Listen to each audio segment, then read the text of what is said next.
Hello, everybody, and welcome back to episode 36 of Jux and All Things Sports podcast, presented to you by Always Bullin. If you're watching us on YouTube, be sure to hit that subscribe button. We're at 24 currently. No increase from last episode. Hit that like on the video. If you're listening to us on Spotify, be sure to follow so you get notified when we drop new episodes, as well as drop us a review. It helps us move up the boards, get more exposure. Thanks to all of our longtime listening fans. Thanks for being loyal. We love having you week in, week out. Coming up on football season, Train. I think we got 2 days or 32 days until NFL football. 36 until the regular season with the Lions against the Chiefs. And we got a Hall of Fame game tomorrow, yeah? Yeah, maybe. Yeah, you might be right. I believe think it's it's Jets and Browns. Yeah, Jets Yeah. Browns. The Jets are now favored. NFL football is coming back. A lot going on in the world. A lot of injuries that happened right out of the gate. If you did your fantasy drafts early, I apologize. Let's go through these injuries really quick. Joe Burrow, calf strain, should be back right before the season starts. Jalen Ramsey, surgery, 6 to 8 weeks. They're saying December, by the way, for that. Chauncey Gardner-Johnson, He's fine, good to go. He's good. Couple other guys I'm not super worried about. Got Deontay Johnson, Garrett Wilson, Kadarius Toney. All should be fine. Nyheim Hines with the freak injury of the week. Got smoked by a jet ski GTA style. R.I.P. Bills Nation. And I also believe James Cook went down as well. So I think there might be some running back issues in Buffalo, but When I put that there, I put Nyheim Hines as if he were still on the Colts, so my bad. But Zach Moss also broke his arm. I put that underneath that. But, yeah, there's just a lot of random injuries, and I put them in there, along with Kenneth Walker and Zach Charbonnet in Seattle, both of them injured. So that's a lot of question marks going into week one, especially with fantasy teams. You kind of want to use those two. If you got one, you kind of want to have the other just in case there is injuries. If I were drafting Kenneth Walker, I would want Zach Charbonnet. But right now, it feels a little iffy because of these injuries in training camp that always seem to happen and always seems to be more and more every year. Tim Patrick is a I guess it's a good example, but a really bad example at the same time. Tears his ACL last year in training camp, and then tears his Achilles in this year's training camp as well. So you got to really feel for the guy. Man is just going through it. How would you feel, Bark, if that happened to you? like if I was Tim Patrick? Yeah, well, how would you come back? Would you come back? Like, what is the like? You got to be in tears, right? Yeah, you definitely got to feel for him a bit. I think I'd want to quit, but I don't know what his money situation looks like at this point. I'd probably try to hang around long enough and maybe get one breakout year and be like, yeah, forget about those 2 injuries. Give me a big old contract. And then hope I figure it out from there. But can't be easy, can't be fun. It's... If that I mean, ouch. For fantasy owners or teams owners, kind of makes the draft stock for Cortland Sutton and Jerry Jeudy a little higher because KJ Hamler had some sort of heart issue as well. I don't know exactly what it was. So they're down 2 wide receivers, at least KJ Hamler indefinitely. I don't know what that looks like. But Cortland Sutton and Jerry Jeudy, depending on how much you trust Russ this year with Sean Payton, which stock is definitely going higher than it was last year with Hackett. But I guess we'll never know until we see him in about a little over a month. One I put on here, you skipped over Shane Zylstra. Yeah, that's the one I skipped over. I didn't really care about Shane Zylstra. Yeah, it's a backup tight end for the Lions. He actually showed out at the end of the year last year. Tears his AC. I think it was well, they just said significant knee injury. Could be bad. It is bad. But one thing I kind of wanted to talk about in regards to that is what Dan Campbell said today. It wouldn't have happened if the hit to him didn't happen. Um, and that's just a hit you don't want to have in practice. He said it's been taken care of, and that obviously he doesn't like anyone getting injured. Chauncey Gardner-Johnson, one of the biggest scares. I don't know when that happened, like a week and a half, if not 2 weeks ago. Also a knee injury. Adam Schefter, what a fucking dick. Non-contact. He reports it non-contact injury in practice. Comes out that it was a contact injury, and he was stretching at practice the following day. That definitely brought Adam Schefter down in my books. But Chauncey Gardner-Johnson, me and Ham were saying, if he comes back, he comes back, but it kind of makes him kind of a pussy. But yeah. I believe Ham said he would be the first to say that. But he's our pussy, so you know what? Whatever. Another big one, huge, is Cooper Kupp with a hamstring injury. He left practice, not on a cart or anything, but hamstrings are rough, and everyone does expect him to be back and ready for week 1. But though that is a pretty big concern for more fantasy owners, and I know these are actual human beings, but that's all I think about is fantasy and shit. But Cooper Kupp, does this?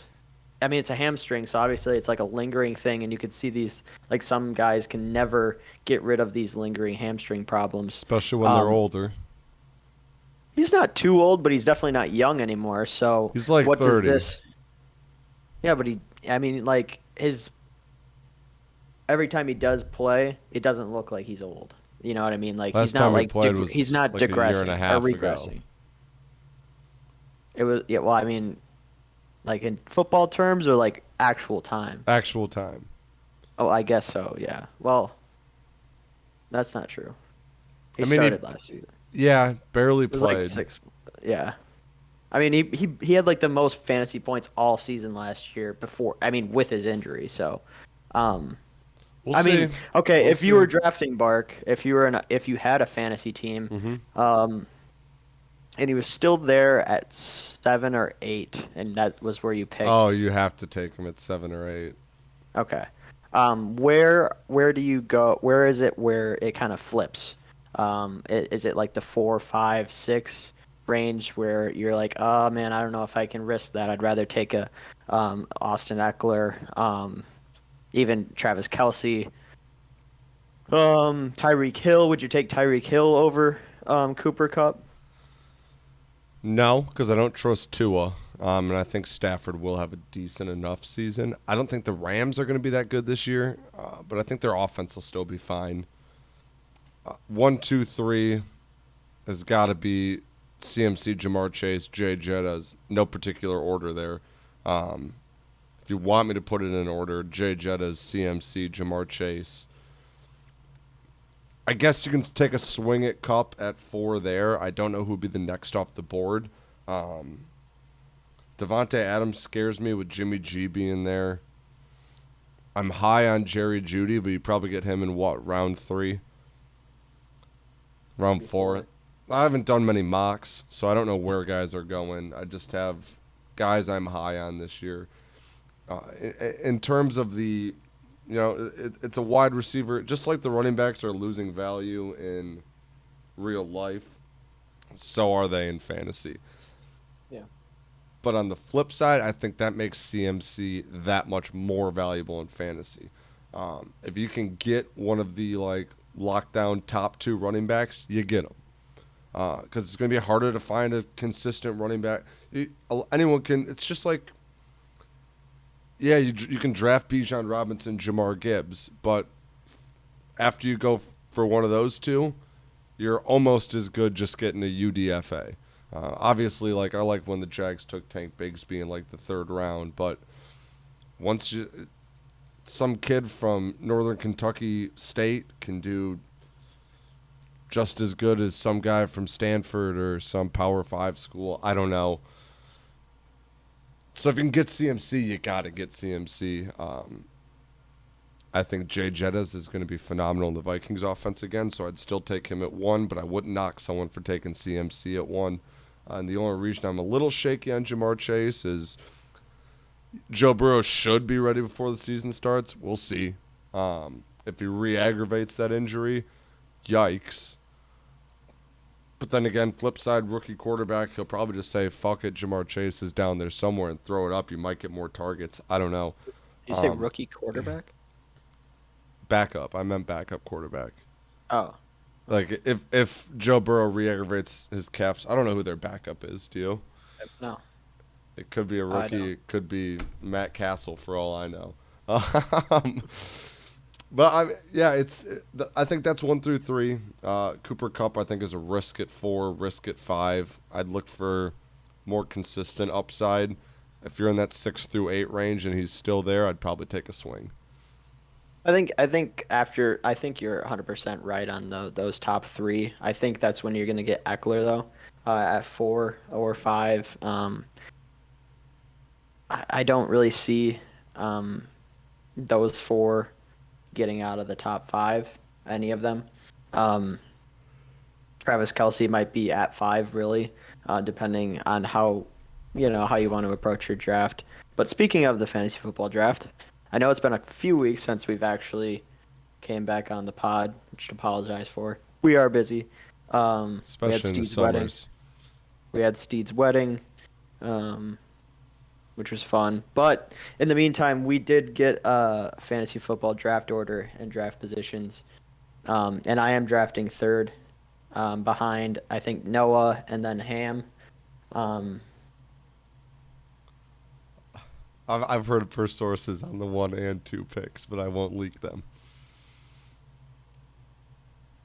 I mean, I think it's just kind of I wouldn't be surprised if Noah went Eckler number 1, just because it's Noah and it's the Chargers. But, my thought process is it's either 2 of those 3 that you did say. So, I guess we'll see when it comes to it. We had something interesting happen with Jonathan Taylor and the Colts. It came out that he didn't want to play with the Colts, and then they said he had a non-football back injury, or I think they said that he had a non-football back injury, and then he said he doesn't want to play with them. And then he said he doesn't have a back injury. What's going on in Indianapolis? I'm all for AFC South pandemonium. Fuck the Colts, fuck the Texans, and absolutely fuck the Titans. If they want to argue with the best player on their team, let them. Then they got a quarterback battle between Richardson. I don't know. Is Matt Ryan there still? I don't think so. Am I crazy that Levis is there or no? No, Will Levis went to Tennessee. Tennessee, okay. Other AFC South guy. Yeah, so many rookie quarterbacks in the AFC South. I don't know what's going on there. I don't know if this is like a holdout before the holdout or the Colts are trying to tank. Maybe. Yeah, I've seen a lot of hype. If Anthony Richardson does this, he'll be their guy. He's stepping up to be their guy, this, that. Maybe they're already ready for the tank for Caleb Williams train. Colts? Yeah. After taking Anthony Richardson? At like the he got drafted like 4th, did he not? 5th? Yeah, but if you know, you know. And from what I've been reading about Caleb Williams, I don't think they would have drafted Anthony Richardson at that position. If they would have really thought, I mean, they have to have some foresight in just saying, I think we're just going to tank next year. We don't want him now. Then why? Then why piss off? Why piss off Jonathan Taylor? It's Jim Irsay, dude. Man's nuts. I love Jim Irsay. Really? Yeah, because he stinks. So that's good for the Jags. Oh, okay. There's the only thing in the AFC South that's a little bit scary is Mike Vrabel, because I think the guy can coach. He's jacked. And outside of that, it's like, all right, you got the Texans who are what they are. I guess we'll see. You got the Titans, who they got Will Levis and Tannehill. Well, don't go too far into the AFC South because we are going over that today. Yeah, okay. We can jump into the AFC South later, but I don't know what's going on. I don't think Jonathan Taylor would lie about not being injured if he was injured. Obviously, they want to put him on the PUP list so they don't have to pay him, All right, yeah, that was also included. and then maybe wouldn't so have to they pay him. can. I don't know. Maybe they want to give Dalvin Cook a year because they. I don't know. I honestly don't know, but I'm all for it. Let them rot. Colts super bad. Texans super bad. Titans super bad. Go Jiggy Jags. So we already mentioned it. Hall of Fame game. Browns, Jets. I don't know if I even really ever watch it other than like maybe the first quarter every year. It is football. Football's back. Um, I'm not. Are you gonna watch it? Let's see. Thursday, I'm not doing anything. It might pop on the TV. Maybe I play Vimdo games instead. But like you said, it's football, but it's also kind of like, well, it is preseason football. They're labeling it. Zach Wilson's starting. Mekhi Becton will be playing left tackle. You'll see some names out there for like 2, maybe 3 drives, and then they're going to throw guys in who may or may not even make the team just to see what they've got. And then it's gonna be like watching the USFL or the XFL because you're gonna be like, all right, yeah, I'm watching football, and they're gonna be like, wait a second, I don't give a shit. I'm sure they'll open up betting on it. If you bet on preseason football, you're a sicko. But Jets are -1.5. But I'm not gonna knock someone for betting on preseason football because the itch is there. I get it. I was watching Carton show today, and they were talking about week 1 matchups and stuff, and I was so ready to start picking teasers again, Train. I tell you what.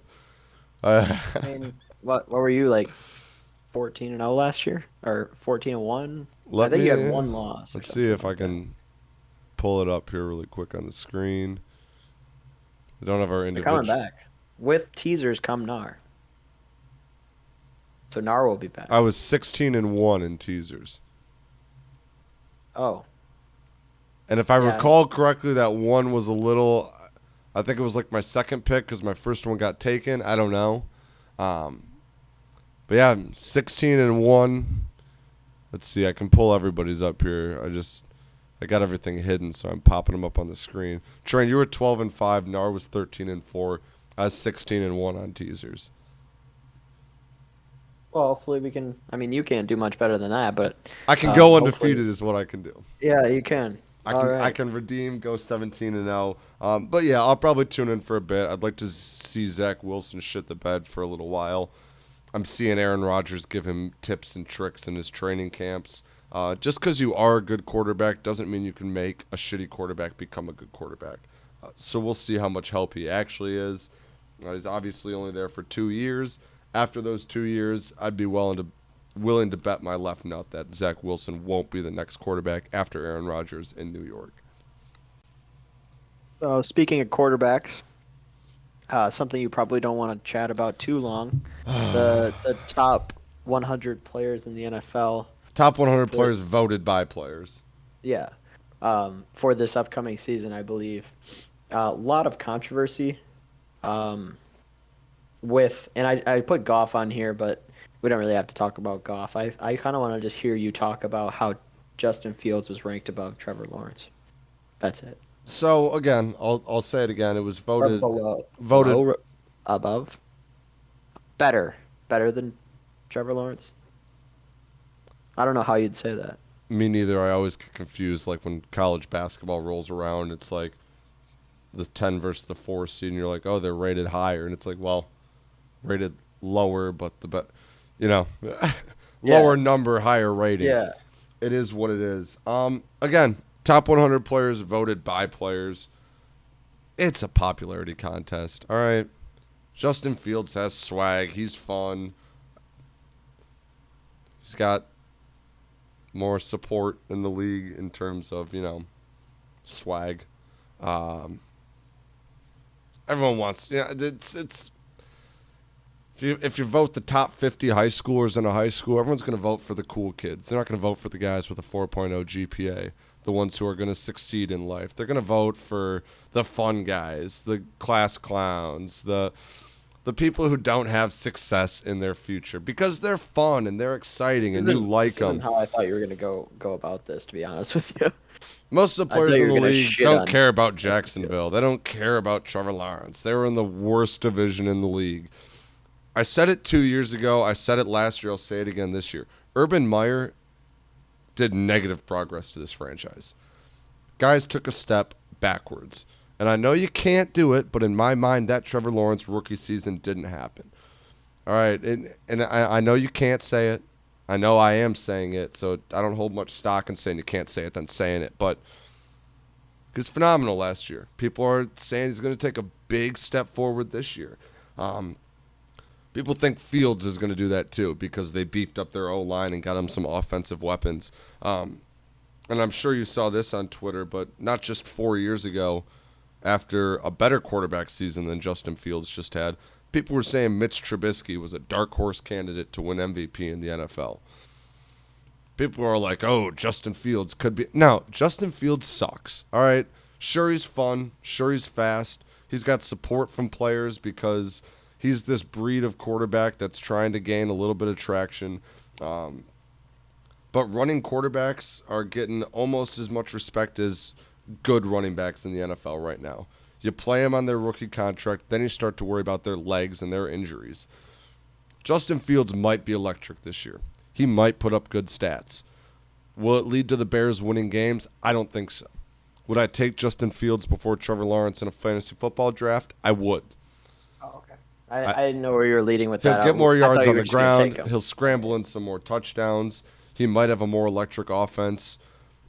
But in a 2-minute drill, touchdown to win the game, Justin Fields isn't going to be a guy who brings you back down from 27-0 deficit in a playoff game. He doesn't have that in him. He can't sit in the pocket and throw 20, 25-yard bombs.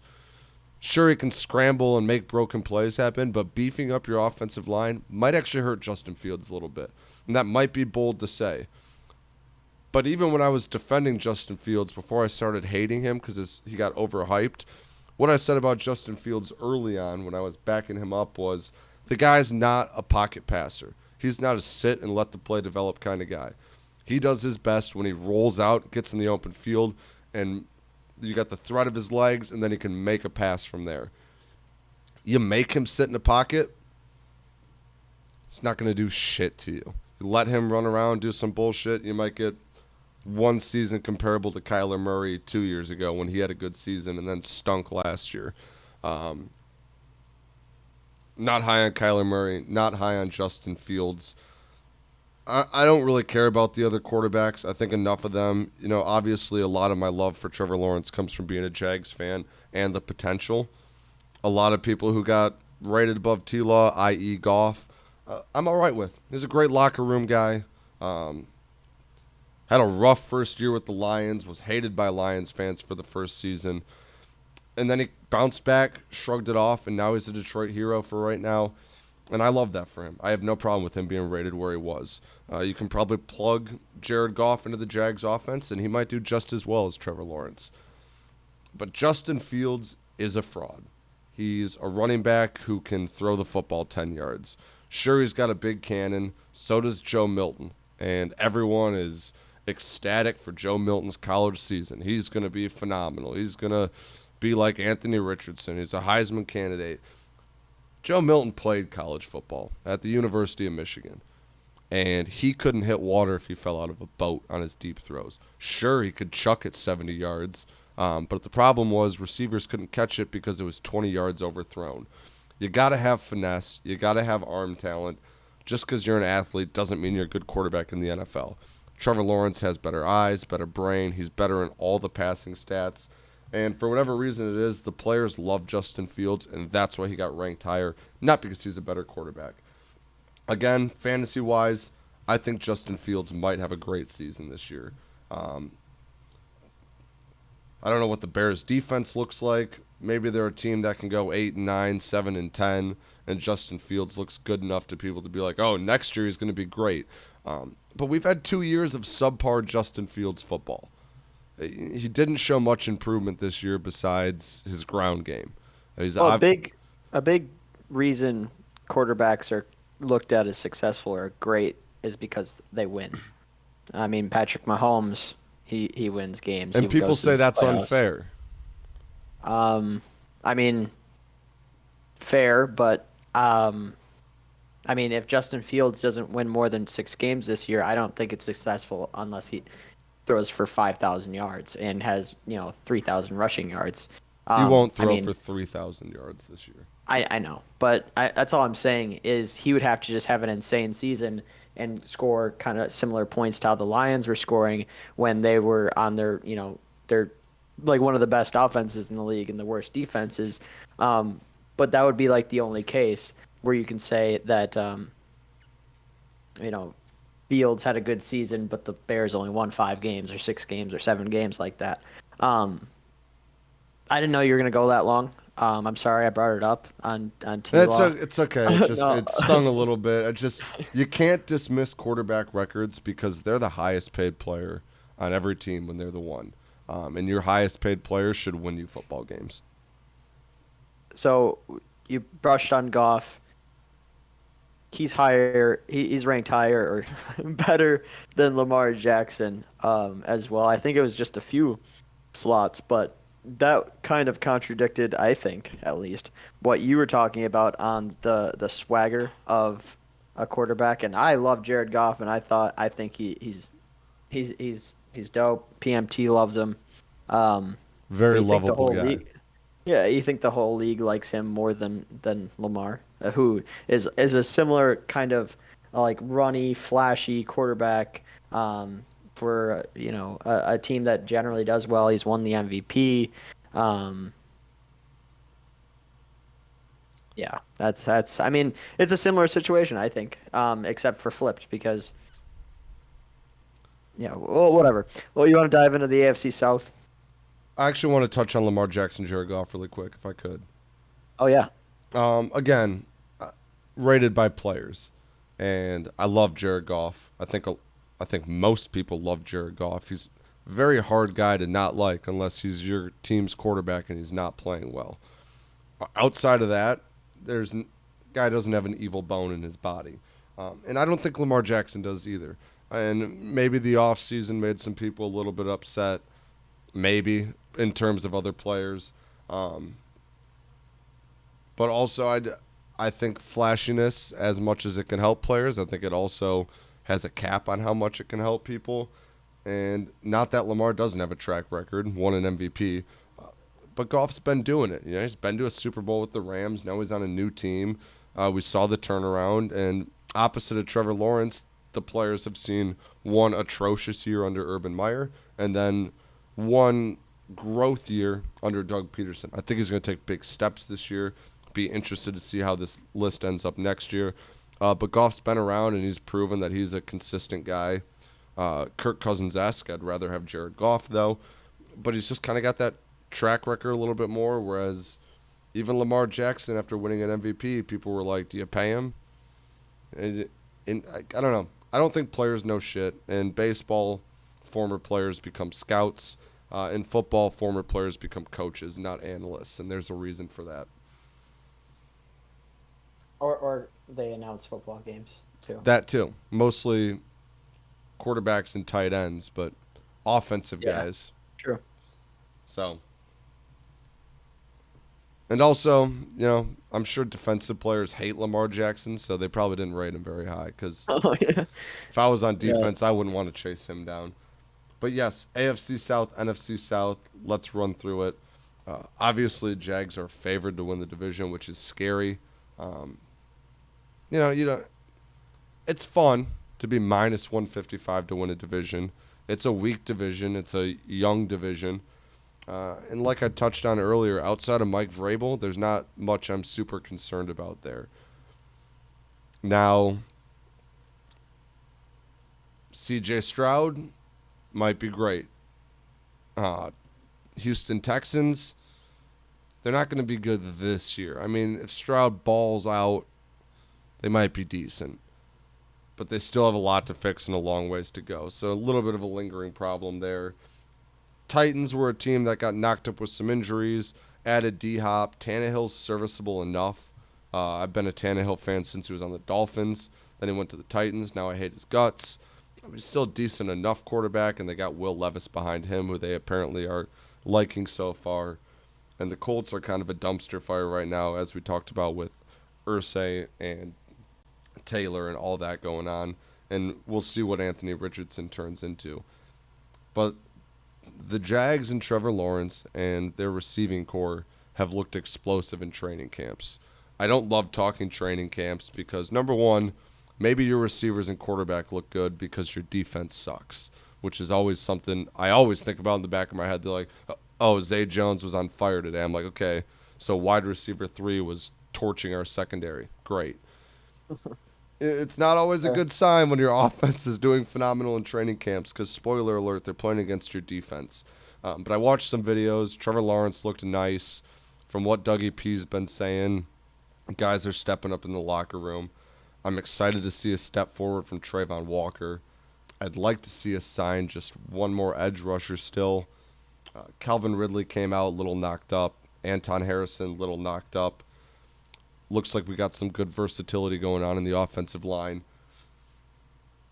I've been riding a roller coaster with my 12-win bet with NAR. I have my high days and my low days. I'm getting high on him again. I've seen some other 12-5 predictions out there. I've seen some 10-7 predictions. I've seen some 9-8 predictions. I think this is a good football team with a good skill position group.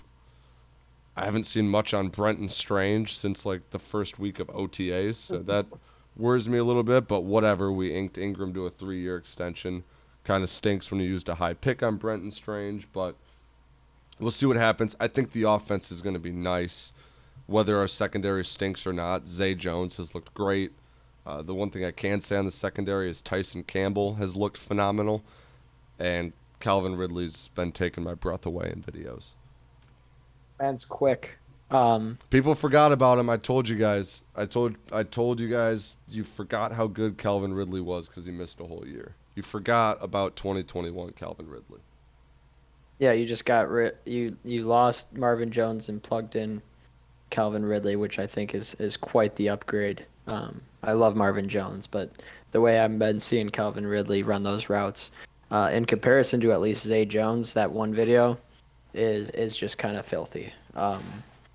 So to go through the odds on the divisions, like Bark said, Jags minus 155, Titans plus 350, Colts plus 600, and Texans plus 800. If you're taking anyone other than the Jags, I would need a good reason from you, other than the fact that the Titans basically had it in the bag almost all season last year, and now they're kind of, it seems like they're crumbling. Because I think they still have Ryan Tannehill. Mm-hmm. They still have Malik Willis. Mm-hmm. And now they have Will Levis. Mm-hmm. And Derrick Henry still. They do still have Derrick Henry, which and they signed D-Hop. Yeah, yeah. I mean, it just seems like a mess. Good, strong defensive coach. It seems like a mess because it's the AFC South. It's all a mess. It's all a mess in the AFC South. It's a messy division. I'm all right with that. I just think the Jags are better than the Titans, and for that reason, I have them to win the division. I parlayed them with the Lions winning our division as a little Jux parlay. You got the Steelers winning there. I did not put the Steelers in there. Maybe when Nar comes back, we'll put them in there. Win totals through the division: Jags over 9.5 minus 140. Titans over 7.5 wins, minus 125. Colts over 6.5 wins, minus 120. And the Texans over 5.5 wins, minus 160. Last year, I took the Texans, I think, over. Didn't go well, but for some weird reason, I always believe in the Texans. This year, I think they're in the right direction. They have a pretty solid offensive line. They have a rookie, or not, he was a rookie last year. They have a young running back Damian Pierce, and now they have C.J. Stroud. I think I think his name is John Michie, came back from cancer. Michie the third. And now is it technically his rookie year, and now they just have Nico Collins and I think Robert Woods went there. I don't think that's really anything too big, but if I had to take any of these two, it'd probably be the Jags because I think they do get at least 10 wins. Tough schedule. It is a tough schedule, but they play in London twice, and that's at least 2 wins, right? Yeah, it is. So them and the Texans over 5.5. Texans, I think they're kind of sneaky. And I don't know why. I always think that. Let's hear the record predictions.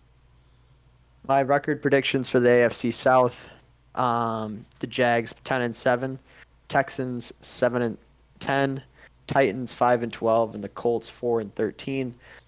This was maybe about half a month ago to a month ago that I did all these, to be honest with you.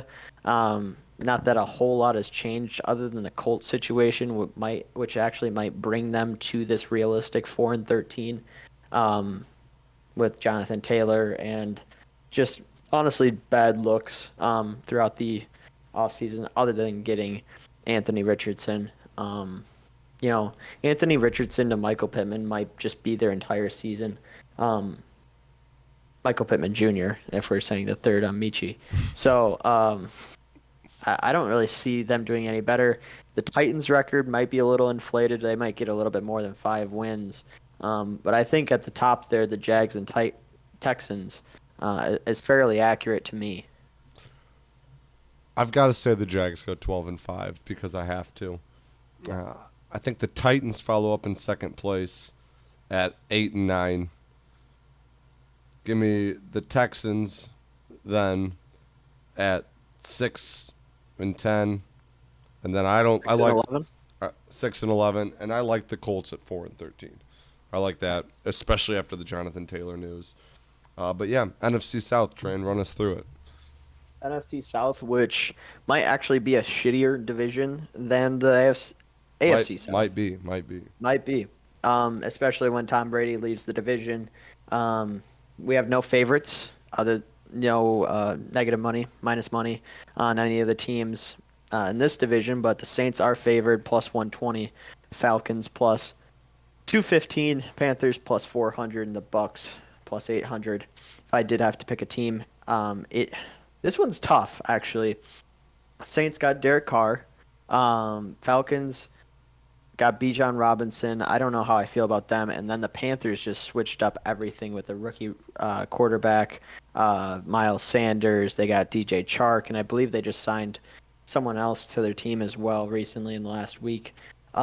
If you do want a dark horse and really believe in Bryce Young, however short he might be, I feel like plus 400 is not a bad number for a team in a really bad division that's trying to do a whole lot with a fairly new coach. I think this is his first year, is it not? What you doing? He's too small, man. Oh, okay. But I mean, if you wanted to be safe, the Saints are the better team, are the best team in this division. I'm just trying to get a little bit bang for my buck here on what I'm picking. This is a tough division because the teams are bad. Chris Olave from these teams, yeah, I think you're going to see a lot of progression. However much Michael Thomas does or does not play, Chris Olave is learning from him, and Michael Thomas was an incredible wide receiver at one point in his life, however many slants he did run. So I think Chris Olave and Derek Carr is going to be dangerous. I think Jamal Williams just beat Barry Sanders' record for touchdowns last year. And I don't know the Alvin Kamara suspension, how that's going. It sounds like it's a little bit better every week. But it's a team that never really lost anything and only gained things, unless you count Jameis Winston. I would count Jameis Winston, but they got Derek Carr. You gotta like Jameis. So, dark horse is the Panthers, I'd say. Um, and Bryce is tiny. Yeah, I mean, I'd say that. Too tiny. I don't want to just take the favorites in all of them. Um, but I think the Saints are the best team, but I can see the Panthers, um, making some noise. Record predictions?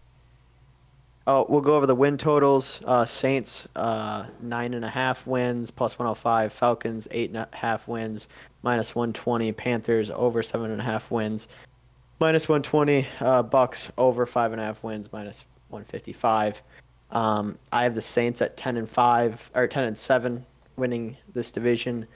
Falcons 8-9, Panthers 7-10, and the Bucks 5-12. Um, Now, if you look at that if you hear that and go through it, I basically am point 0.5 wins away from every one of those over under lines for the win totals on each of those teams. So it's pretty tough for me to take any of these teams. Um, Either they're over or they're under in win total.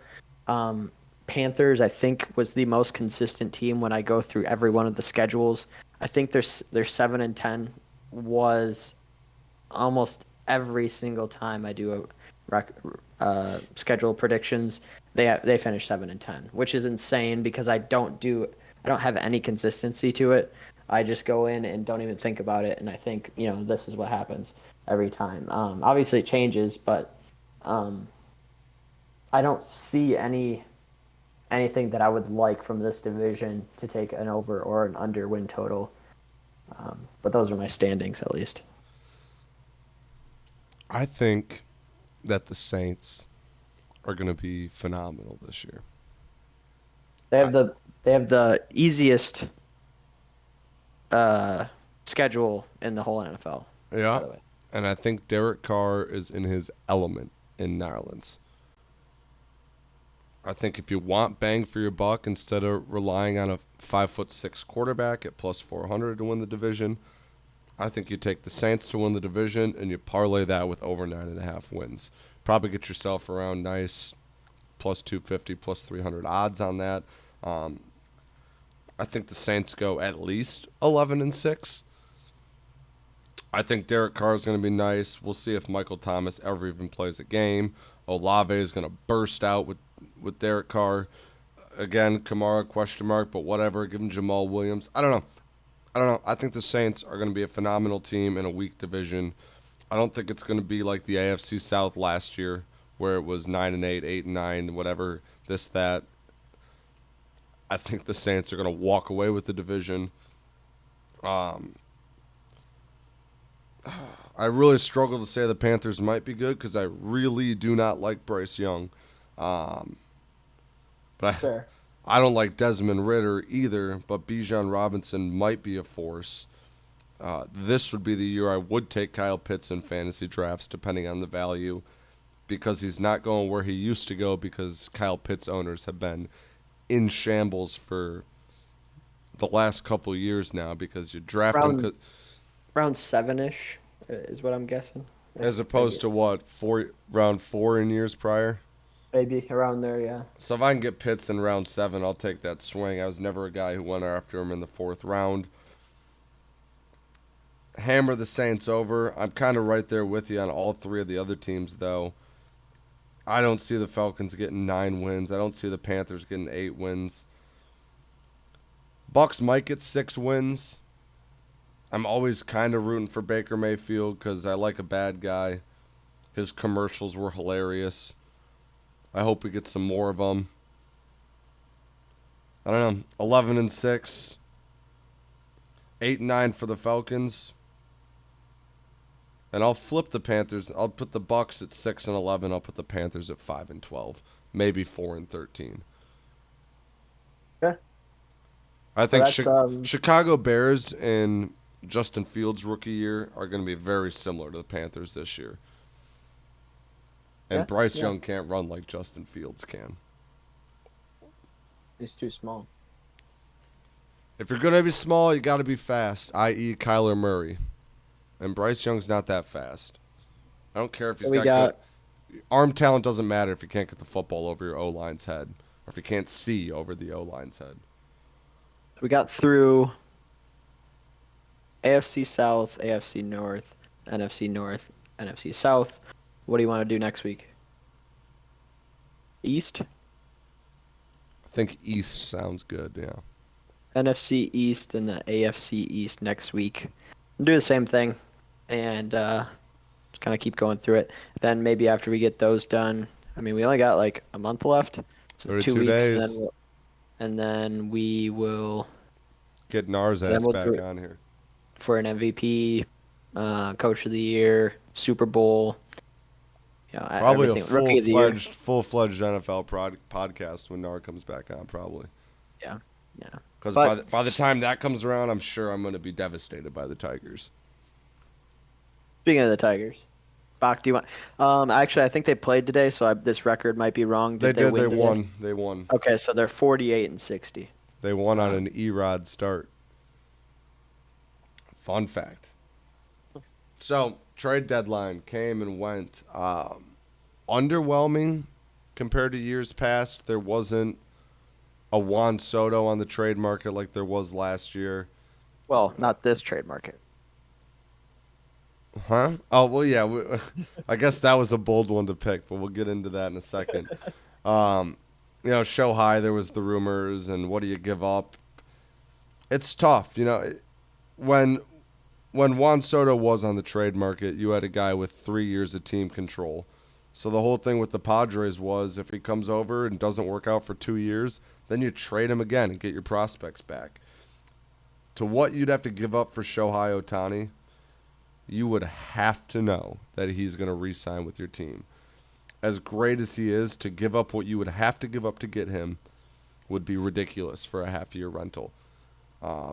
That being said, I would have traded our 15 top prospects for Shohei Ohtani to be a Tiger, but that's just me. Most teams with common sense would not have been able to do it because if you have a question mark on if he's going to come back, you'd have to give up a lot of capital. Scott Harris's first trade deadline in a sport that is tough to judge a president of baseball ops, I guess. I guess he's interim GM. Technically, we haven't hired one yet, which is part of the reason I'm a little upset. But it's hard to judge a guy because, number one, the Lorenzen trade was what it was. Some people got better prospects back with baseball. Again, team control is a thing that matters. You get Lorenzen, he's probably going to go into free agency this year. Maybe we sign him back. You're getting a half-year rental. We ended up getting a 20-year-old second baseman prospect, Hasu Young or whatever. Hayu Lee, I don't even know. But he's 20 years old. He's hitting 286. He'll be playing for the Whitecaps. According to MLB trade metrics, the value was an overpay by the Phillies. Last time we traded with the Phillies, it got us Matt Vierling, which has been nice so far, and Soto's got like a 4.8 ERA. So we'll see how it turns out. I kind of like the trade. It's all right. Lorenzen seemed to like it here, so if we can get something, sign Lorenzen back, I think that'd be fun. The bigger highlight is not getting a deal done on Erod. I've read lots of different sources, this, that, wanted to be here, didn't want to be here. How do you trade him to the Dodgers an hour before the deadline and not know he didn't want to go to the Dodgers? And then there was, they thought he wanted to go to the Dodgers, but then last second he said no, he didn't. Some people say his family was like, no, you're not going to L.A., so he said, okay, if my family doesn't want me to go, I won't go.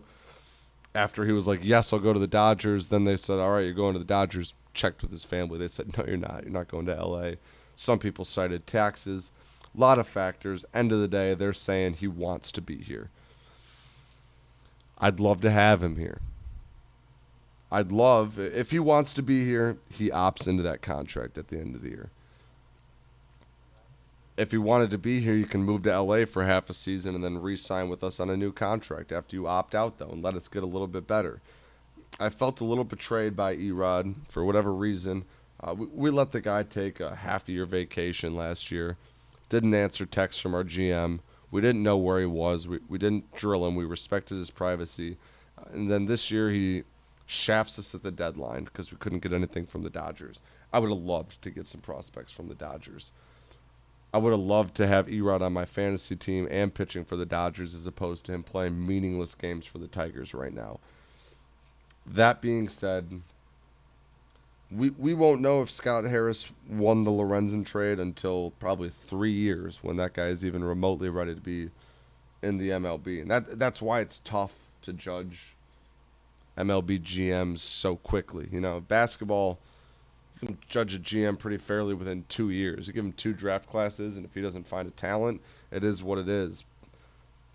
But, I mean, his draft class, his free agent signings, this, that, I mean, so far he's done all right. Zach McKinstry's been nice for us. Matt Vierling's been solid. Maton's had his ups and downs. Donnie Sands, switch-hitting catcher, still in AAA. All for a guy who's got a 4.8 ERA. I'm still inclined to side with Scott Harris a little bit. But this is where the news gets a little bit devastating. And this kind of brings Al Avila flashbacks. But Justin Verlander got traded back to the Astros. Mets got the Astros number 1 and number 4 prospects. That was a better return than what we got when we sent Verlander to the Astros in his prime. And the Mets gave cash to the Astros and got 1 and 4 back. And as much as that hurt to hear again, and he'll probably wear an Astros cap into the Hall of Fame, which it is what it is. He'll still be known as a Tiger. He came up through our system. But seeing the Mets get that return for Verlander, and it was, again, better than what we got for Verlander with Al Avila, it made me think, you know what, maybe a 1-for-1 for Lorenzen could have been worse. Maybe we shove away Erod for something else, and he goes and finishes off the year phenomenally, and we regret it and are stuck with dick bags in return for nothing. So we'll see what happens. I don't know. My faith is still a little bit there. I'm not fully sold. Mets also sell Max Scherzer to the Rangers.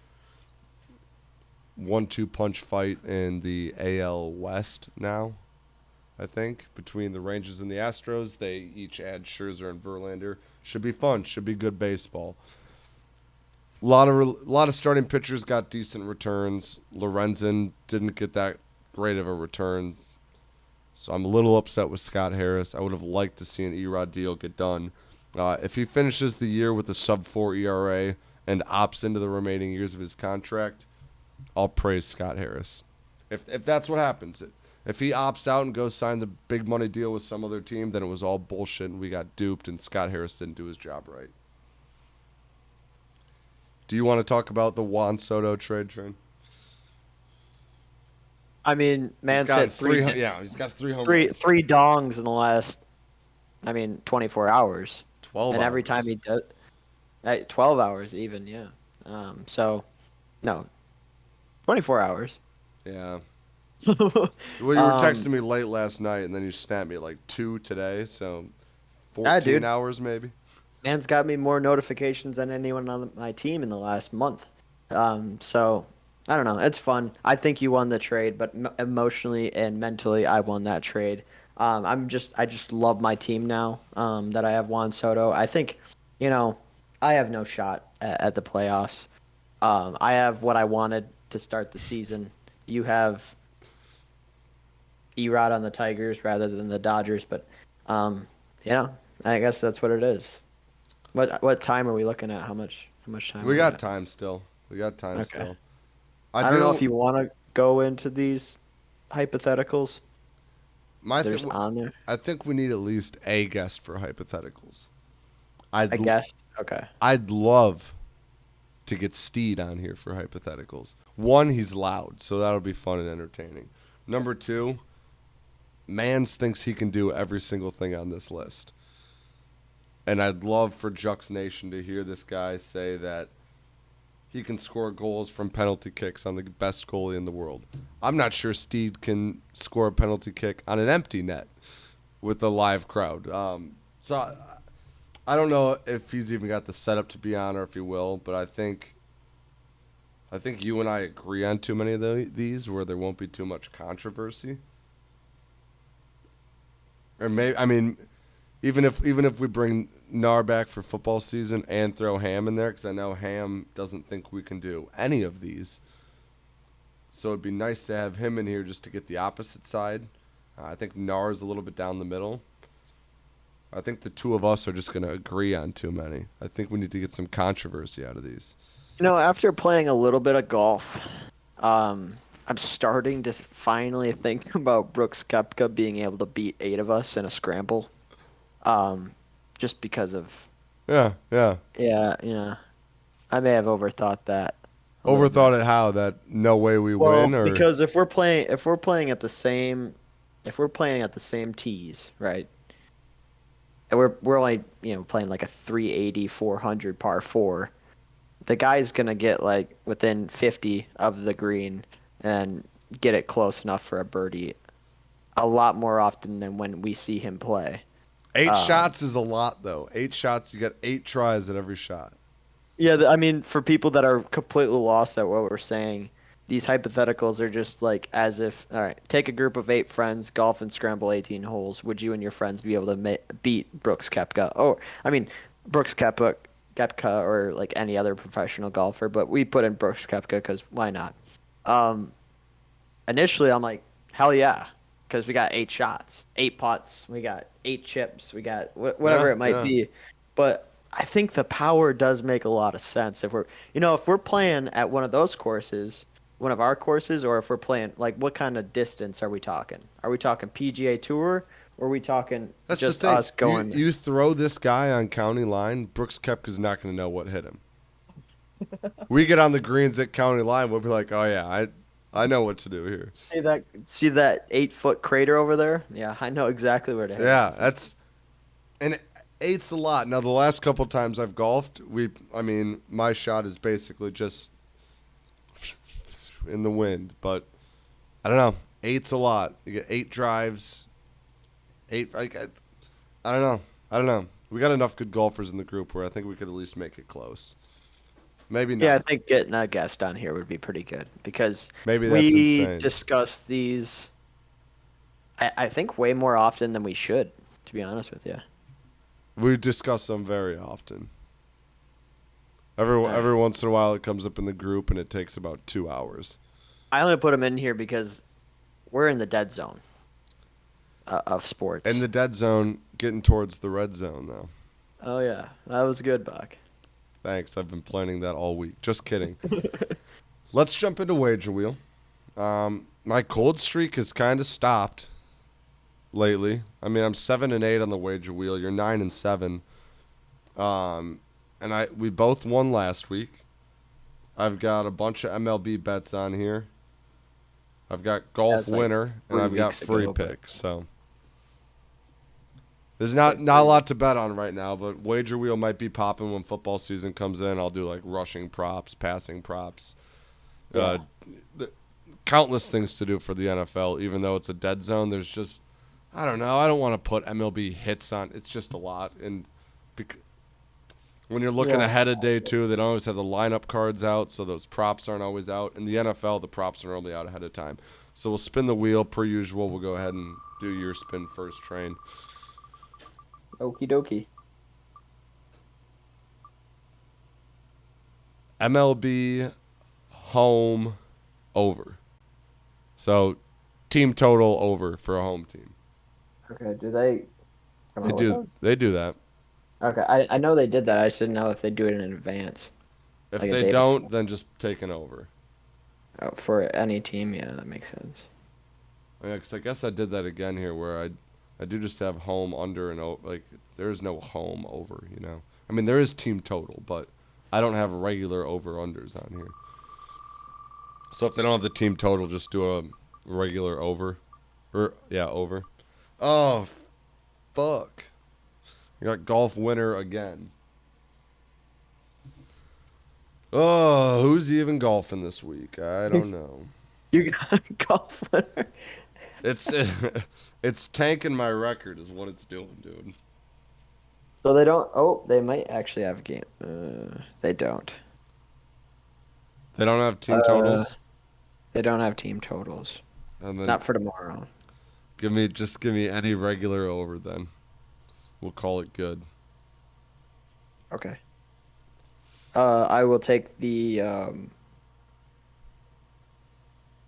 The Reds Cubs over, and I don't even know what that is because it's locked right now. I'll go check in a different app. Why is it locked? Are you sure they're not playing right now? Are you sure you're looking at tomorrow? Yeah, yeah. Let's see. The Wyndham Championship.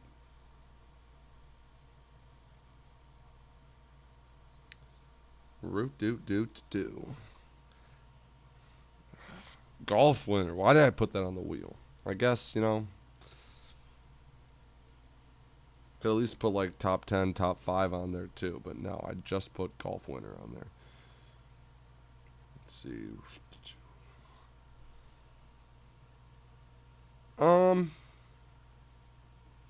fuck, it's a pretty good field.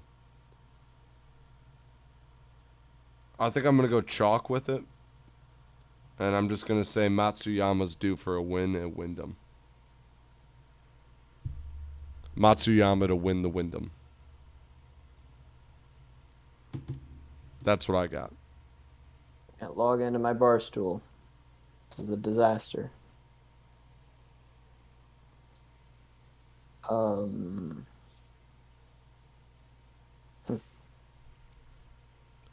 Matsuyama to win.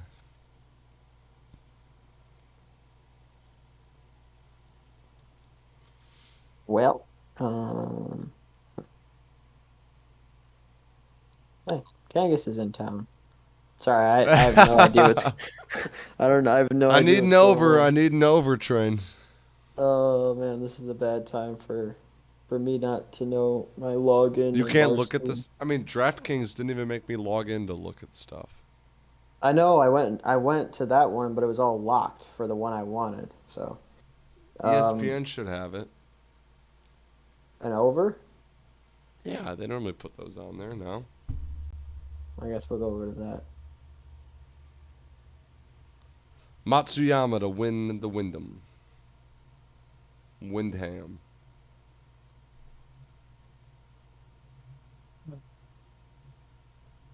Thursday. Cubs Reds over, huh? They do not have it on here. Right. Was a disaster, whatever I pick. Pirates Brewers over 8.5.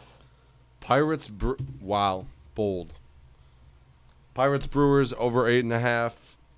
Matsuyama to win the Wyndham. Train, any closing thoughts? I really hope I can get in my Barstool account. We all hope Train can get into his Barstool account.